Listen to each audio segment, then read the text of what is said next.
Political violence is unacceptable. At a MAGA campaign event in Pennsylvania yesterday, Donald Trump and other attendees were wounded by a 20-year-old Republican gunman. One attendee was actually killed before the gunman in turn was killed by authorities. President Biden and prominent Democrats quickly, publicly, and unequivocally condemned the violence in the assassination attempt. But many people are understandably wondering what this means for the election and the country as a whole. But before we unpack all that, if you end up liking this video and you want to support the channel, please be sure to hit the like, subscribe, and alert bells before you go. All right, friends, I have a clip or two to share with you, and just noted, I'm on like 3 hours of sleep, as I imagine many of you are. It was difficult to sleep last night, so it's entirely possible that there will be some verbal gaffes, especially because I don't script my videos. I also imagine most of you have heard of the situation, but to those of you who have not, here's a quick recap. Donald Trump was in Pennsylvania yesterday for a MAGA campaign event. He got just a few minutes in before a gunman on a neighboring rooftop shot at him, hit him in the ear. 2 others were critically injured, and 1 attendee was killed before the shooter in turn was killed by authorities. Trump was, of course, sworn by Secret Service. He is stable. He is secure. And we don't know, obviously, everything about the shooter. The shooter has been tentatively identified by the authorities, 20-year-old from Pennsylvania. We don't know what the shooter's motivations are. The investigation is ongoing, and it may take time for those motivations to become clear. Of course, a lot of people are wondering, was it political? Maybe. And what little we do know based on the shooter's tentative identity is this. On the one hand, when he was 17 years old, he donated $15 to a political action committee designed to mobilize Democratic voters. And he made that donation when President Biden was inaugurated in 2021, 17. Then, 8 months later, he registered as a Republican. So we have mixed results here. Again, we do not know the motivations, and I think it's irresponsible to speculate. Let's find out what the authorities have to say. Now, I mentioned President Biden quickly, publicly, and unequivocally condemned the violence, as he does. I mean, he is an outspoken critic, consistently criticizing and condemning political violence, particularly since he announced he was running for president back in 2019. You've probably seen these remarks. He made televised remarks to the nation in the aftermath of the attempt on Trump's life. We're not going to play the whole thing, but just, again, a bit of a refresher. Thoroughly briefed by all the agencies in the federal government as to the situation, based on what we know now. I have tried to get a hold of Donald. He's with his doctors. Apparently he's doing well. I plan on talking to them shortly, I hope, when I get back to the telephone. Look, there's no place in America for this kind of violence. It's sick. It's sick. It's one of the reasons why we have to unite this country.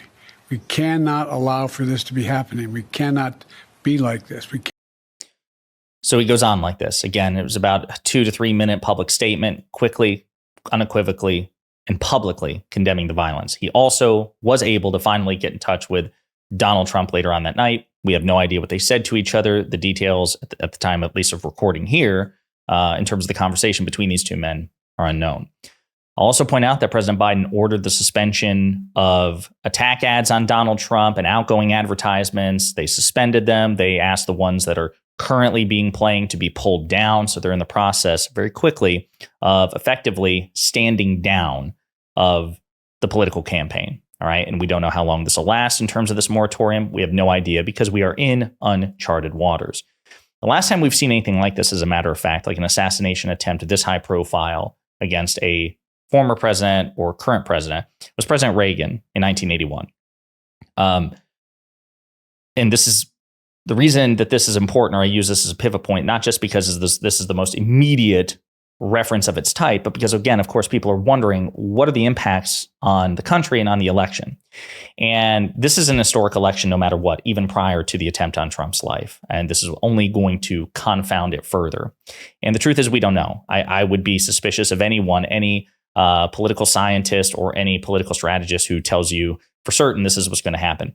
When Reagan was the victim of an assassination attempt, he'd already been elected. He was freshly inaugurated, so he wasn't in the middle of an election. And he was also relatively popular. He came in with an approval rating in aggregate of over 50%. Donald Trump has never had that level of popularity. And Reagan did benefit from weeks or months of widespread public support and sympathy. But again, he was already relatively popular. The election was over, and the country was vastly different back then, considerably less polarized. And there was no social media. So there are just too many confounding variables, to say nothing of the fact that the two men in question are themselves radically different. It could be that Trump benefits from an enormous sympathy vote or sympathy support for the next few days, the next few weeks, or 4 months until the election. Or it's possible that this will be a flash in the pan. We don't know. And we have to get more data before we can speculate. Now, I mentioned that not just President Biden, but prominent Democrats, AOC, Bernie Sanders, former President Obama, Hillary Clinton. If there's a prominent Democrat out there with access to social media and the ability to issue a public formal statement, they have condemned the violence, condemned the assassination attempt, and given Donald Trump and the victims their well wishes. If you find a Democrat who does anything else, a prominent Democrat, I assure you, not only have they or will they be condemned by Republicans, but also their fellow Democrats as well. On the other hand, prominent Republicans like Lauren Boebert, and she's not alone, are blaming President Biden for the attack on Donald Trump. Lauren Boebert said, quote, Joe Biden is responsible for the shooting. She's not alone. Mike Collins, a Republican congressman, said Joe Biden sent the orders. He was ratioed to hell and back. He was community noted because, of course, there is no evidence that President Biden somehow was responsible for this. J.D. Vance, a prominent Republican senator from Ohio and potentially Donald Trump's running mate in the upcoming election, he, too, insinuated that President Biden, the Biden campaign, is responsible for all this. So pretty gross stuff coming from prominent Republicans. And this is where I think it's also important to address this. So political violence existed. It predated the horrific attempt on Trump's life, which again critically injured 2 others and killed an attendee. One thing that came to mind immediately that many people are talking about was the attack on Nancy Pelosi's husband, Paul Pelosi, an elderly man in San Francisco. A very disturbed person went to Pelosi's home seeking Pelosi, trying to hurt Pelosi, to kill Pelosi. Pelosi wasn't there, but her husband was. And this guy's like in his 80s, he's an octogenarian, very old. And the attacker hit him in the head with a hammer. Paul Pelosi, Nancy Pelosi's husband, whose only sin in life is that he married Nancy Pelosi. Okay, so this is not, it would be bad enough if it were a prominent Democrat, but it's not. It was a prominent Democrat's spouse. In response to this, Donald Trump repeatedly and publicly mocked Nancy Pelosi and Paul Pelosi. Rachel Campos Duffy, months later, as recently as May of this year, months and months and months after the attack on Paul Pelosi, again mocked Paul Pelosi on Fox News, on camera. When Nancy Pelosi received a Presidential Medal of Freedom, she said, maybe Paul needs the hammer. Don Jr., Donald Trump's son, in response to the Paul Pelosi attack, says he's got my Paul Pelosi Halloween costume ready, and he got a pair of dirty underwear and a hammer. Again, making fun of the attack on Nancy Pelosi's husband. In contrast, in response to the attack on Donald Trump, Nancy Pelosi issued this statement. As one whose family has been the victim of political violence, I know firsthand that political violence of any kind has no place in our society. I thank God that former President Trump is safe. As we learn more details about this horrifying incident, let us pray that all those in attendance at the former president's rally today are unharmed. A stark contrast. Megyn Kelly, right-wing commentator, is very upset at people who are not as sympathetic to Donald Trump, or perhaps even critical to his rhetoric, even in the aftermath of this attack on his life. But as Brittany Page pointed out, political commentator, she said that when it was Paul Pelosi, she struck a wildly different tune. Total lack of sympathy and fueled conspiracy theories about the attack. Ben Shapiro, in the aftermath of the Paul Pelosi attack, made fun of President Biden. He says, Joe Biden's all for unity. Also, you are all responsible for hitting Paul Pelosi in the head with a hammer, Trump voters, suggesting that President Biden was suggesting that all Trump supporters and Trump voters are somehow morally culpable for Paul Pelosi being attacked, even though that's not what President Biden has said. Another Ben Shapiro tweet worth mentioning.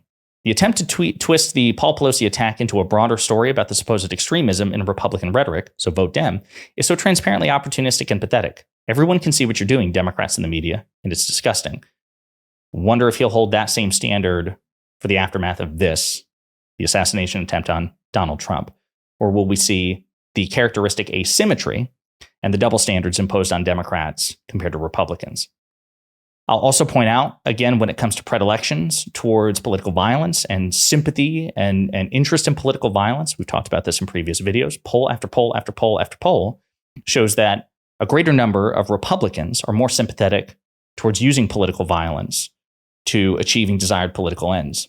I think it was 1 in 3 Republicans, according to one poll, believe that true American patriots may have to resort to violence to save the country, compared to 22% of independents and 13% of Democrats, all representing increases since 2021. So it's not exclusively a Republican issue. This is also an attitude which is just steadily building, but it is overrepresented with Republican voters, Republican supporters, according to the polls. My point is, just reminding everybody that there is going to be concerted attempts to gaslight the American people, and we should resist that. Political violence is unacceptable. We have mechanisms in place as citizens of an advanced democratic republic. We have the political system. We have the criminal justice system. And as participants in a society with a political system in which we get to vote for our preferred candidates and vote against our opponents, and we have a criminal justice system in place which adjudicates violations of criminal law, with judges and rules and standards of conduct and juries of peers, we forfeit whatever right we may think we have towards violence and vigilantism. That's part of the contract. And so political violence is unacceptable. Political violence against Democrats, political violence against Republicans, political violence, yes, against Donald Trump. We have to beat him at the ballot box. That's how we defeat Donald Trump. The criminal justice system has already, Donald Trump has been found guilty of 34 felonies. He was found liable for sexual abuse and defamation. There are pending cases as we speak, the special counsel cases against him in Florida and DC. These things are ongoing and they may be affected by the outcome of the election. But there are systems in place to hold Donald Trump accountable. Okay? Political violence is not one of those systems and should not be. So I don't know what this is going to do for the election. I have no idea what this means for the country. It sure should make everybody nervous. It certainly increases the temperature dramatically, and it increases the stakes for the election as well. I will also say this. There will be attempts, and you've probably seen them on Twitter, to suggest that criticizing Trump, that regarding Trump as an authoritarian and a threat to democracy means that you are somehow morally culpable for the attempt on his life. It's ridiculous. I feel the same way about Donald Trump today as I did yesterday, as I did the day before. I do think that Donald Trump is an authoritarian, and I do think he poses a threat to American democracy. But that doesn't mean that I support political violence against him. Again, we have systems in place. The political system, an election 4 months away that he has not won, that we still may win, and the criminal justice system for whatever legal crimes he committed. That is how we deal with our political opponents. That's how we deal with people like Donald Trump. Political violence is unacceptable. And you are not required to change your opinion or your position about Donald Trump. You are not required to lionize or whitewash him. You can simultaneously condemn the violence against him and demand that no more violence be perpetrated against him, and also regard him as an authoritarian who's a threat to democracy, who should be defeated in November and held accountable by the criminal justice system for his crimes. These are not mutually exclusive. These are not incompatible. And if you believe these things, I urge you to reject attempts to gaslight you into thinking otherwise. Okay? And again, I'll say, political violence is unacceptable. Let me know what you think in the comments.